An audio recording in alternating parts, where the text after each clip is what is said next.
última sexta-feira, dia 8, um grupo de 26 alunos de uma escola da cidade de Recife precisaram de atendimento médico após passarem mal. A Secretaria de Educação e Esportes de Pernambuco classificou o caso como sintomas de ansiedade. Para falar sobre esse assunto, a gente vai conversar com o Dr. Alexander Bess, que é especialista em saúde mental, e vai contar pra gente o que pode ter acarretado isso, né? Dr. Alexander Bess participando do Jornal 87 agora. Bom, gente, aqui quem está falando é Alexander Bess. Eu sou especialista em saúde mental, em ansiedade e síndrome do pânico e em relacionamentos. Minha formação é psicologia e eu vou falar um pouquinho aqui para vocês sobre esse fenômeno, né, que aconteceu ali na escola.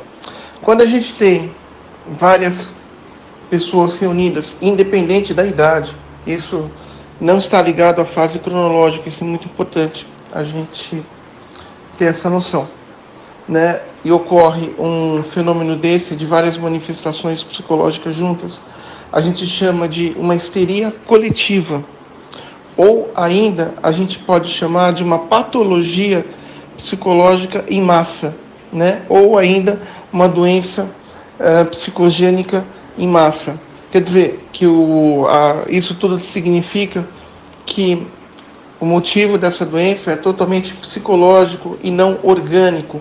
Então não é uma doença transmitida como vírus, por exemplo, como o coronavírus, que uma pessoa pegou e todas ali foram infectadas. Não tem nada a ver.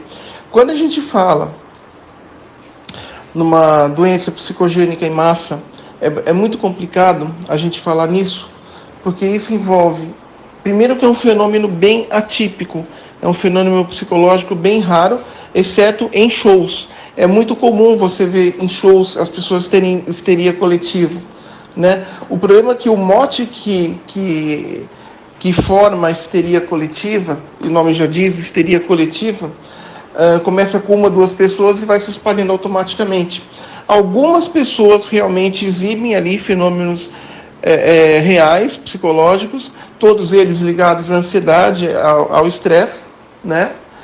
E outras vão na onda. Então é muito difícil num fenômeno desse a gente saber quem está fingindo ou quem está falando a verdade. Então isso acho que é um ponto aí muito considerável para nós entendermos. De qualquer jeito, não deixa de ser uma manifestação psicológica, sendo ela real ou não real, em função de uma situação. A gente está vivendo uma época muito conturbada por causa do coronavírus. O coronavírus existe ainda. E isso ainda vai repercutir durante muitos anos na cabeça de muitas pessoas, né? Nós não temos a cura pandêmica ainda.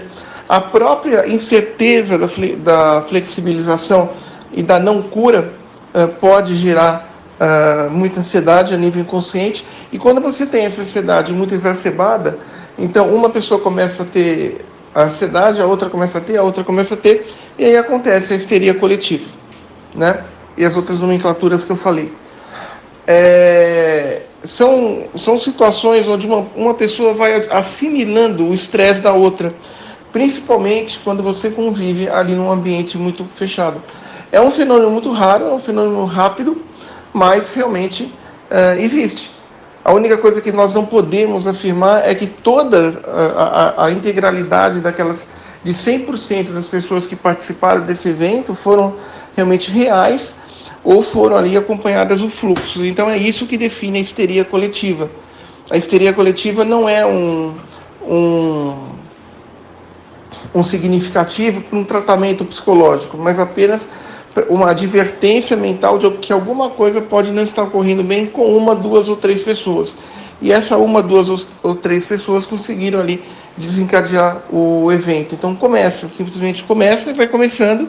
Então é muito difícil você fazer uma seleção, fazer uma seletiva ali de quais são as pessoas que realmente foram afetadas por esse fenômeno. Tá certo, o Dr. Alexander Bess falando com a gente aqui ao Jornal 87.